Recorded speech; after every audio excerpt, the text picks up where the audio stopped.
My name is Intari Umal, and today we are going to discuss about credit. Credit can be termed as borrowing in some places. So that's why you go to the bank and find a credit office or a credit manager. So I will talk about borrowing or credit in terms. So when you credit, you overpay for a necessity, or you overpay for something that you have borrowed. For example, if you borrow to buy a house which is 10 million, now the money that you borrow, if you go to the bank and you get a credit of 10 million, it means you will pay 10 million plus, which is overpaying for your necessities. Why? Because of the interest rate. So the money you've borrowed plus the interest rate leads you to overpay for a necessity. That's what I'm trying to mean. Then it also leads to scarce savings. So the more people borrow, the lower people save. Or in layman's language, if I go to the bank and borrow and try to pay back using my savings, and trying to pay back, it means I will tap into my savings then pay. So it means that the savings have reduced. Yes. So now, diminishing savings. So the more you borrow, the more savings will diminish, and the more, if the savings diminish, if the savings diminish, it means that the economic growth will also diminish. Now, if the economic growth diminishes, it means that the standard of living will also lower. What do I mean by standards of living? Standard of living, these are things that you access. For example, housing, shelter, and food and clothes. So if you pay rent for a house of 500,000 and then you go and borrow, it means that your standards of living will lower because of borrowing, and you will tend to pay 300,000 for another house, or you tend to shift to another house to pay for a lower amount of money. So we have lower standards of living. Then failure to see consumer debt. Most of the time when we are dealing with the GDP, we don't see credit in our GDP. GDP considers the gross domestic product, or the amount of products are produced in a nation within a year, which means that borrowing is not considered, or credit debt is not considered, or credit borrowing is not considered here. So borrowing to consume increases interest rate. How does it increase in interest rate? It means that the consumers will tend to buy products in the market.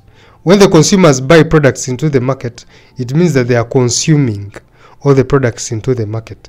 Now, the factories will keep on producing. Then, if the factories keep on producing, it means that more people into the factory will go and get money, or more people or more consumers will tend to go and get money, which will increase interest rates. So it will increase interest rates.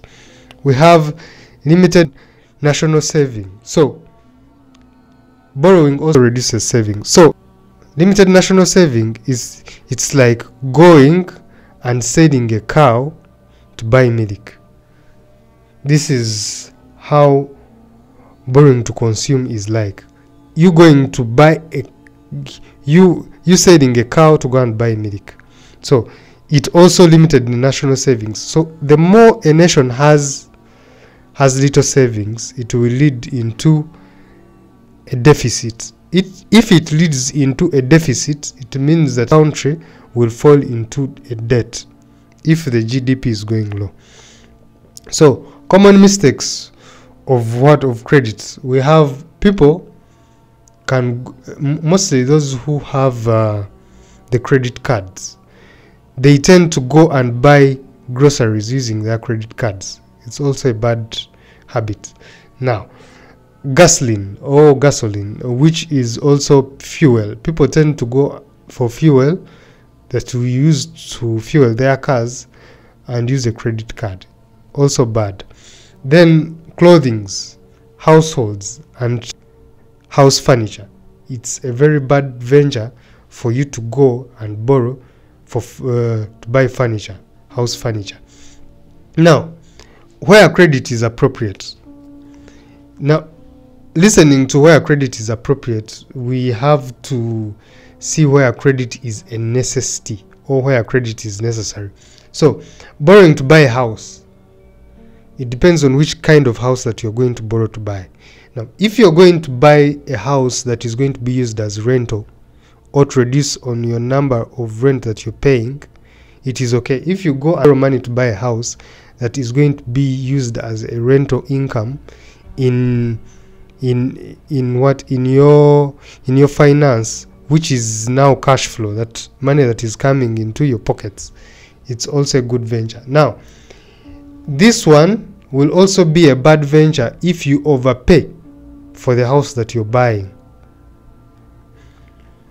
So, borrowing to go and buy a car, automobile. If it's public transport, it's okay because it will be bringing money into your pockets. Then, if you're borrowing for luxury cars, you have to pay cash. Don't borrow to buy luxury cars. Now, borrowing to finance college education. Now, borrowing to finance college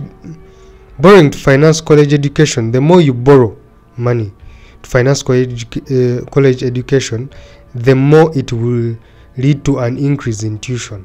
So the more tuition increases, it means that the more money you use to finance it. So don't borrow to finance education here.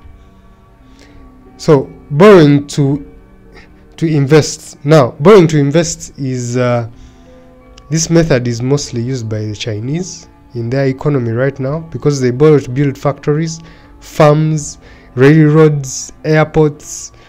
Also, if a country is poor and wants to develop and be a bigger nation or the first economy, it means it has to borrow to invest. The more you borrow to invest, the more development that you have. But the more you develop to consume, the lower or the poorer you become. Thank you very much.